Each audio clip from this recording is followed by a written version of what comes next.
सुभाष चंद्र बोस भारतीय स्वतंत्रता संग्राम के महान नेता थे, जिन्होंने तुम मुझे खून दो, मैं तुम्हें आजादी दूंगा, जय हिंद, चलो दिल्ली जैसे प्रेरणादायक नारे दिए। पूरा देश नेताजी सुभाष चंद्र बोस की जयंती पर उन्हें श्रद्धांजलि अर्पित कर उन्हें याद कर रहा है। इसी कड़ी में नोएडा स्थित मारवा स्टूडियो में नेताजी सुभाष चंद्र बोस की 128वीं जयंती भव्य तरीके से मनाई गई। द्वीप प्रज्वलन के साथ कार्यक्रम की शुरुआत की गई। कार्यक्रम में doctor Sandeep Marwah, chancellor AAFT university of media and arts and president ICMAI, brigadier Raj Bahadur Sharma, president Sanskritik Gaurav संस्थान और कौशल कपूर मौजूद रहीं। कार्यक्रम में उपस्थित सभी अतिथिगणों का बुके भेंट कर स्वागत किया गया। डॉक्टर संदीप मारवा ने नेताजी सुभाष चंद्र बोस की जयंती पर उन्हें याद किया और कहा, नेताजी का योगदान अद्वितीय है, उनका साहस और धैर्य हमें प्रेरित करता है।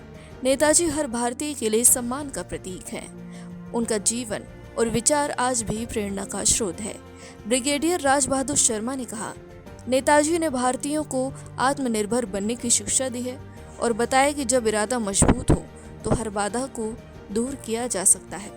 बता दें कि कार्यक्रम में डॉक्टर संदीप मारवा द्वारा उपस्थित अतिथिगण को मोमेंटो देकर सम्मानित किया गया। साथ ही अन्य अतिथियों को सर्टिफिकेट दिया गया। आज हम सुभाष चंद्र बोस जी की जन्मदिवस सेलिब्रेट कर रहे हैं, तो आप उस पर कुछ कहना चाहेंगे?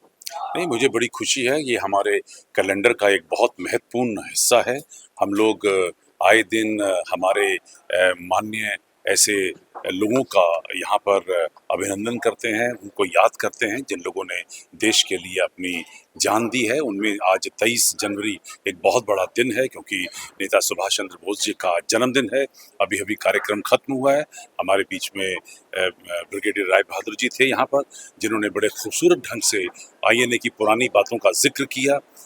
यहाँ पर और भी एक ऐसी राइटर रही हैं कौशल जी, जिन्होंने उसके बारे में और भी बातें जोड़ी हैं। मैं जितना मुझे ज्ञान रहा, मैंने भी कोशिश की है कि मैं आम जनता तक और हमारे स्टूडेंट तक पहुंच सकूं। नेताजी के कर्मों को याद करना हमारा धर्म है।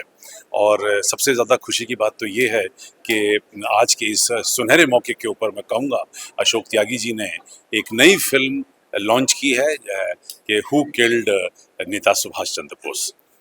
तो सर, ये दूसरा सवाल यही है आपसे कि हमारी युवा पीढ़ी के लिए आज आप क्या कहना चाहते हैं? नहीं, जोश होना चाहिए, लगन होनी चाहिए, देश के प्रति मोहब्बत होनी चाहिए। जब तक आप अपने देश से प्यार नहीं करेंगे, तब तक आप आगे नहीं बढ़ पाएंगे। और अगर आप ये समझते हैं कि आप वाकई में देश के लिए कुछ करना चाहते हैं, तो सबसे पहले आपको उन कार्यों को आगे खूबसूरत बनाना है जिनमें आप खुद आज की डेट में जुड़े हुए हैं। ये मेरी सोच है कि जो हाथ में है पहले उसे खूबसूरत बनाइए और फिर उसके बाद आगे बढ़िए, क्योंकि कण कण से ही पहाड़ तैयार होता है। छोटा सा काम, छोटा सा कंट्रीब्यूशन, छोटा सा सोशल वर्क जो आपके ज़रिए देश के प्रति पैदा होगा, वो पूरे देश को महान बनाएगा, ऐसा ही मेरा मानना है। और हम चाहेंगे कि इस आगे आने वाली पीढ़ी और विशेषकर जो पत्रकार पीढ़ी है, वो ऐसे ऐसे विषयों में विशेष रुचि रखे और पूरी बात सत्य रूप से राष्ट्र के सामने आए। आप भाग्यशाली हैं जो एक इतने अच्छे इंस्टीट्यूशन से जुड़े हैं और आपके पास बहुत सी संभावनाएं हैं अच्छे पत्रकार बनने की। सभी को आशीर्वाद। जय हिंद। आज यहाँ उपस्थित होकर बहुत अच्छा लग रहा है और नेताजी के सपनों का जो स्वर्णिम भारत है, वो चित्रित जैसा उन्होंने अपनी आंखों में सपना संजोया था, मुझे ऐसी पूरी उम्मीद है आज की युवा पीढ़ी से, जो इस यूनिवर्सिटी और कम्युनिकेशन इंडस्ट्री के सहयोग से नेताजी के सपनों के स्वर्णिम भारत को ला पाएगी। जय हिंद।